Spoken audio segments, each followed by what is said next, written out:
Yo, what's up, peoples? We out here yet again with another episode. I know it's been a while, but we're back of setting sail. You are live with the Buff Missionary, back at it again.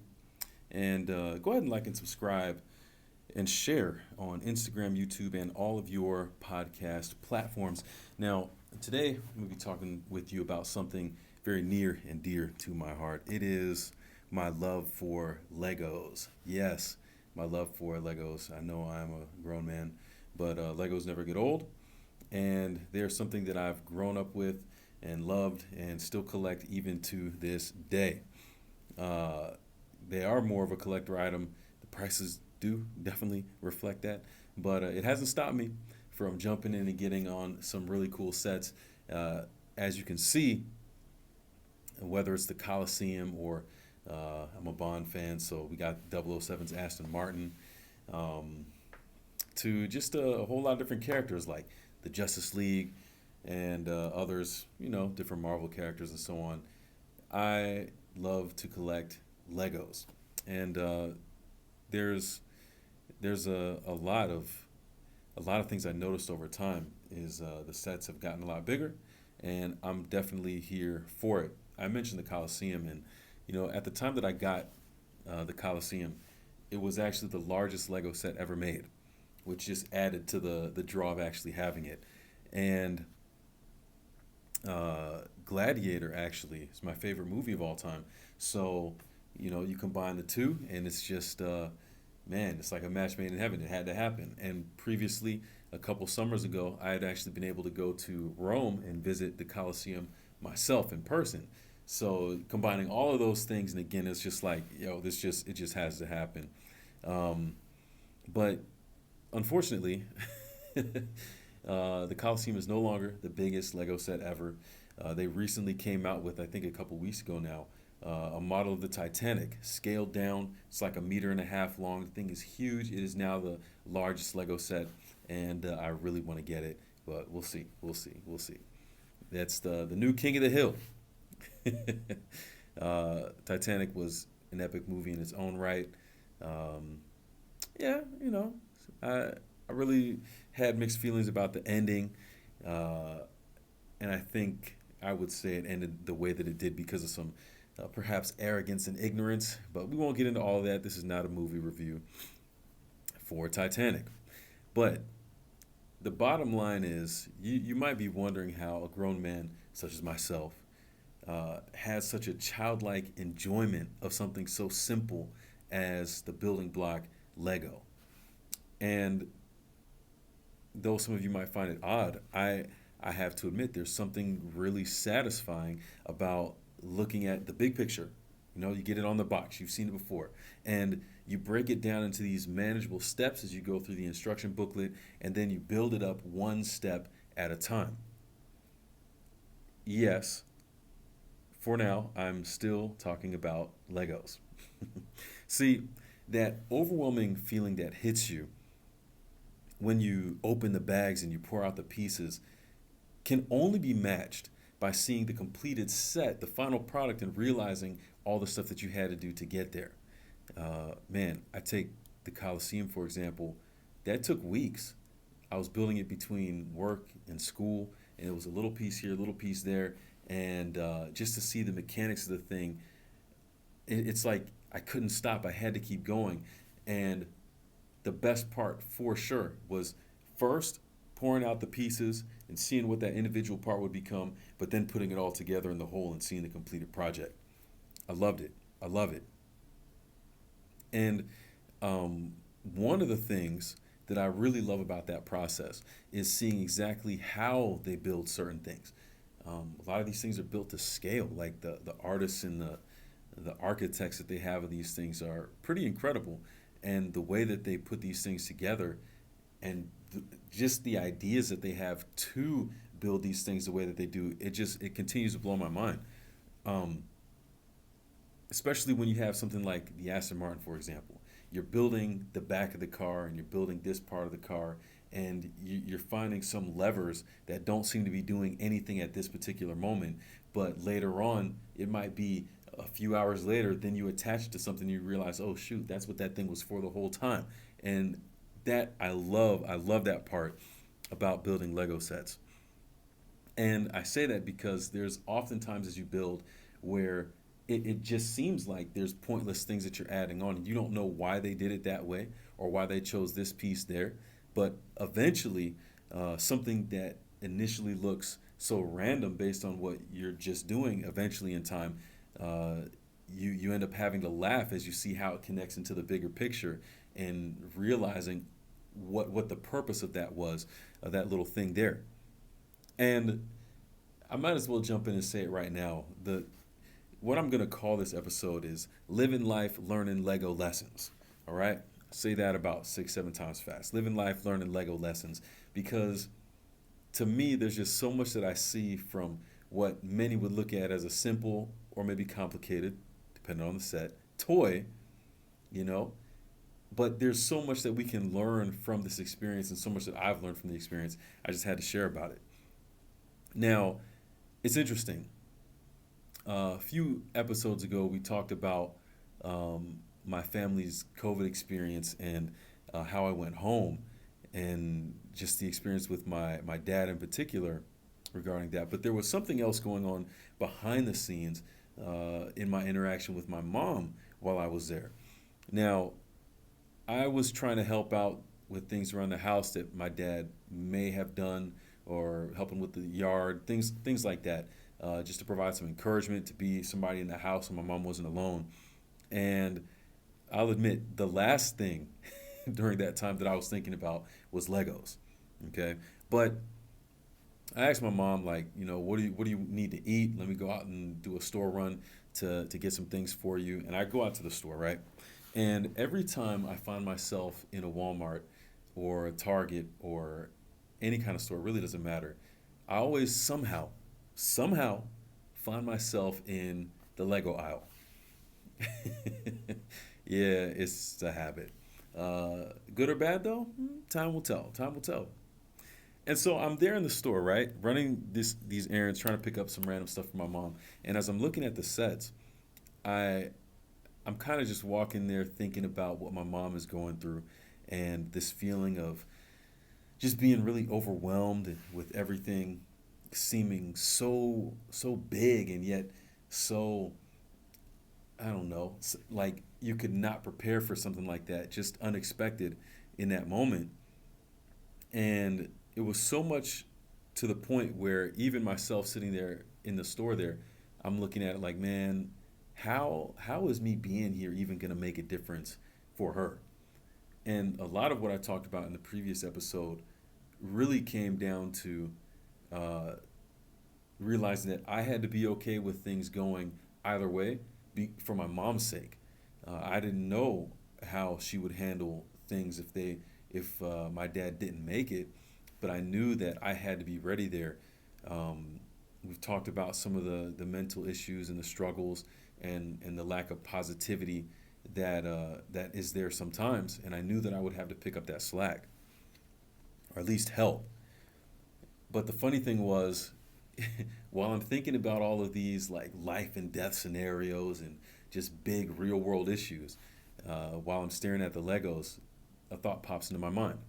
And that thought was very simple. It was, um, it's time to get my mom some Legos. So I did. And I got her this little spaceship. Uh, Not trying to get her Harry Potter or some other random like the princess stuff. Like, nah, I something kind of meaningful, but not you know what I'm saying. Something generic but meaningful at the same time, not associated with some brand or whatever. Just something simple that would make a statement. And so this little spaceship, I saw that and I was like, yeah, that's the one. That's the one. So I brought it home, and my mom looked at me like I was crazy when I said, "All right, ma, uh, let's sit at the table. We're gonna put this Lego set together." it Running it back in my mind, it's so funny because I could see it's the last thing that she expected me to say. I'm unpacking all the bags with the different food and the nutrition shakes and all this stuff, and I pull out this Lego set, and she's asking me, "What's that for?" But The interesting thing was just asking my mom, like her initial response to realize that I was serious about, hey, I want to put this Lego set together with you. And really, by that, what I meant was I was just going to be there kind of guiding, but I was going to have her put the entire thing together. And I don't know, like, they got us Legos growing up. I don't know if she ever actually played with any. So this was going to be a brand new experience, like, from the jump. And seeing her reaction, she didn't want to do it, like, at all. She said, hey, take it back, get your money back. I'm not doing that. Um, and even when it came to just the little pieces in general, I knew she was going to be really nervous about building anything if I could convince her to at least give it a shot. Because again, you can see the picture on the box, but what you pour out of the box and what you pour out of the bags doesn't match that. You guys know how it is. And so we're going through the process, right? Just starting from the beginning, step one. And just the feeling of overwhelmedness, being overwhelmed that she had. It's like there's so many pieces. How, like, they're asking. It was amazing to see just how something that for me, of course, over time came so naturally could be so frustrating to somebody else. But it was a lesson in patience as well for me, which ultimately was a good thing. And man, it was a learning experience on both sides, really, it was. And I had to keep reminding her over and over again, like, you don't have to worry about all the pieces at once. Each step just gives you a couple to work with, two, three pieces that you're putting on at a time. You don't have to worry about the whole big picture. You know it's supposed to look like a spaceship eventually, but don't worry about that right now. There's just one step at a time that you need to take, and eventually you'll get there. Eventually you'll see the thing you're looking for, even though you can't see it right now. And for as impossible as it seems to build this little spaceship, you can get there one step at a time. One piece, one step at a time. And see, as I said, that's the great thing about Legos. They don't just give you the box and all the pieces and you pour it out on the table and, okay, you figure it out on your own. No, they give you the instructions in the box. And the instructions, they tell you what pieces to use, when you need to use them, so that way you can put the thing together the way it's supposed to be built. You're not on your own. And you're not having to deal with everything at once. It's a little piece here, a little piece there. It's been broken into something that's now manageable, so it's not overwhelming to you. And eventually, piece by piece, step by step, we got through the first two bags. There were three bags in this set. I didn't have enough time to finish the third bag before I had to come back to Michigan. But a couple weeks ago, when they were moving down to Tennessee, I said, you know what? We're not leaving Virginia until we get this spaceship done. So out of all the stuff that was packed up in the big U-Haul to go down the road, I made sure I took that Lego set out and I set it with my stuff to make sure it wasn't going to get packed up, because we were going to finish that set before leaving Virginia. And guess what? The night before we had to leave, we did. We did. And man, when I tell you the reaction on my mom's face after putting that last piece in, like you could see kind of the tension, and she's thinking about it. And something else cool I noticed too was that as she continued to do it, she started to recognize pieces faster. Where it took her a long time to find pieces early on in the set, now she was finding them faster and able to put things together a lot quicker. Something, again, she didn't think she was capable of. But when we got to that last piece, and she put the last little bit of the little Hubble telescope model inside the space shuttle, the smile on her face. Oh man, I love it.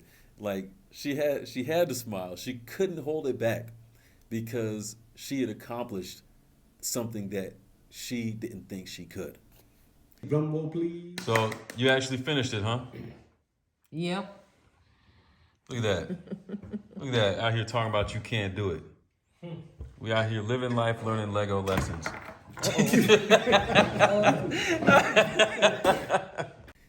And the funny thing was, my mom is so funny. Like, she didn't want to take credit for it. She didn't want to take credit for it. I said, Ma, great job. Look at what you did. She's like, oh, I didn't do it.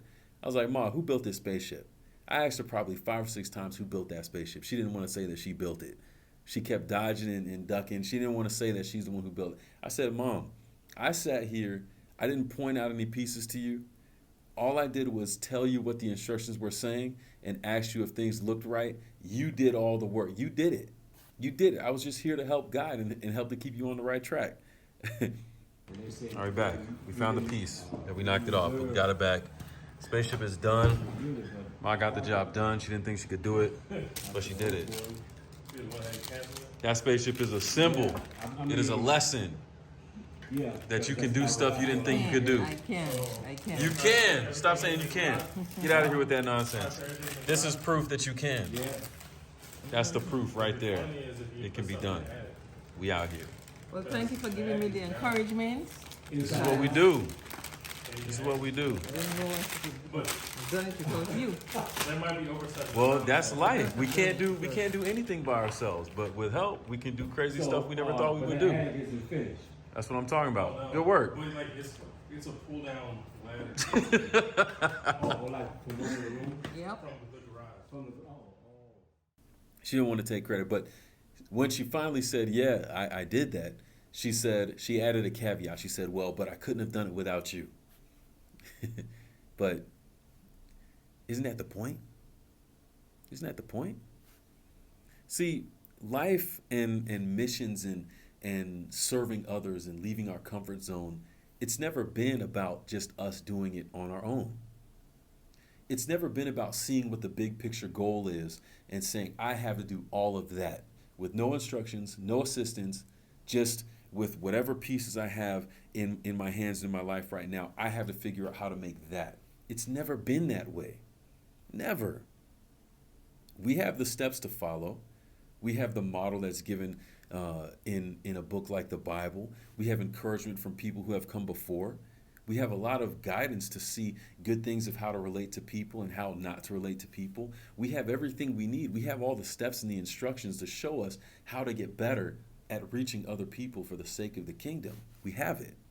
We're not by ourselves to do it. And then not only that, we're not just giving the instructions, but someone, the one who is sending us, is the one saying, hey, I got all the authority and I'm sharing it with you so you can go and do this thing. Like he's coming with us to get the job done, to make sure that we're doing it the right way as long as we listen and focus on him. I struggle to understand why people seem scared and so hesitant, and this feeling of I'm so unqualified, I can't do this. It's not about you being qualified. It's not about whether you have the skills you think you need to do. It's not about that. The question is, are you willing to open the box and pour out the pieces and let someone guide you through the process so you can get it done? If you're willing, it changes the game up. Every single one of those Lego sets in a store that ends up getting bought, and I'm sure this is Black Friday, I'm sure a lot of them got bought.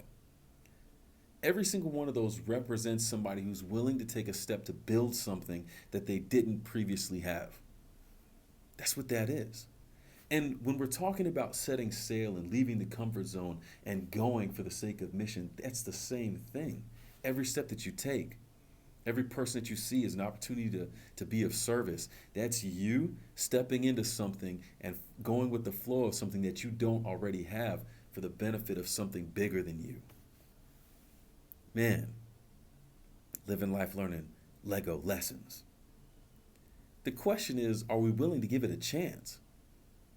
That's what it comes down to, right? Are we willing to start something, to leave the comfort zone, to go for the sake of mission, even though we don't understand how the little that we have is going to make the big picture? That's what it's about. Because, look, really, if you're willing to take the first step, all of a sudden the sky becomes the limit.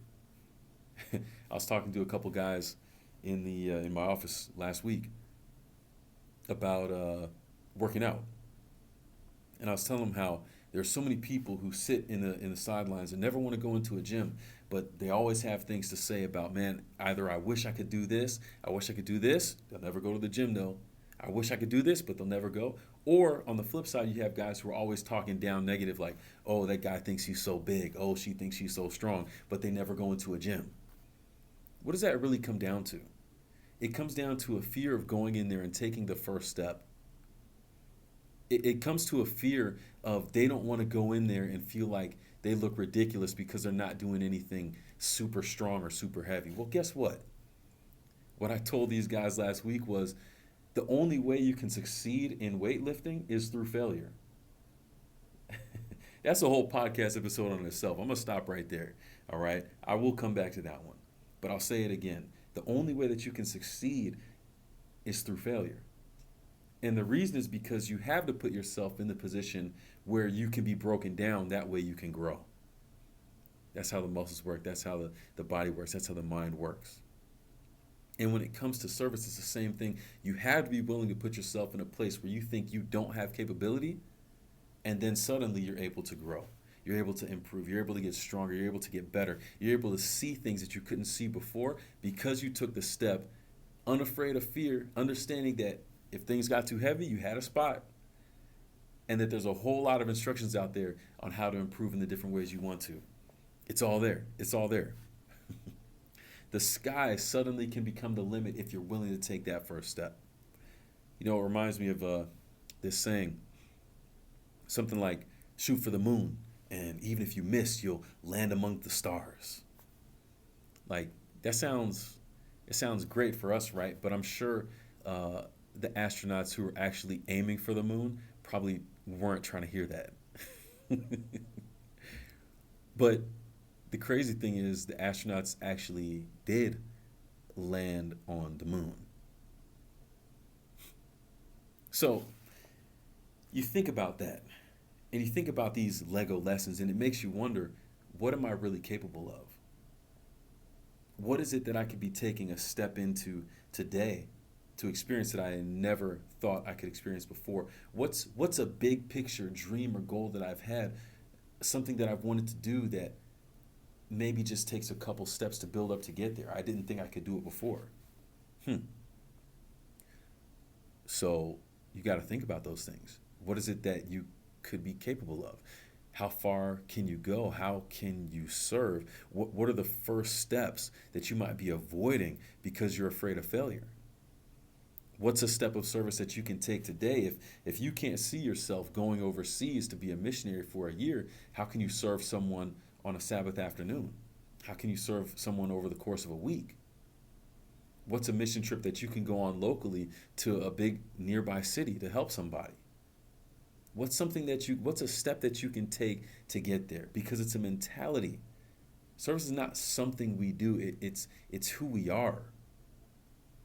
It's who we are. Leaving your comfort zone to serve, it's not about doing some crazy big thing on your own. You know, when it comes to Legos, every set is not the Coliseum. Every set is not the spaceship. There's small ones too that just have 10 to 14 pieces. You can start small, and that's what gives you the background and the know-how to do the bigger ones. You have to start small. That's how you get better at reading the instructions. That's how you get better at knowing what pieces go where and how they fit together.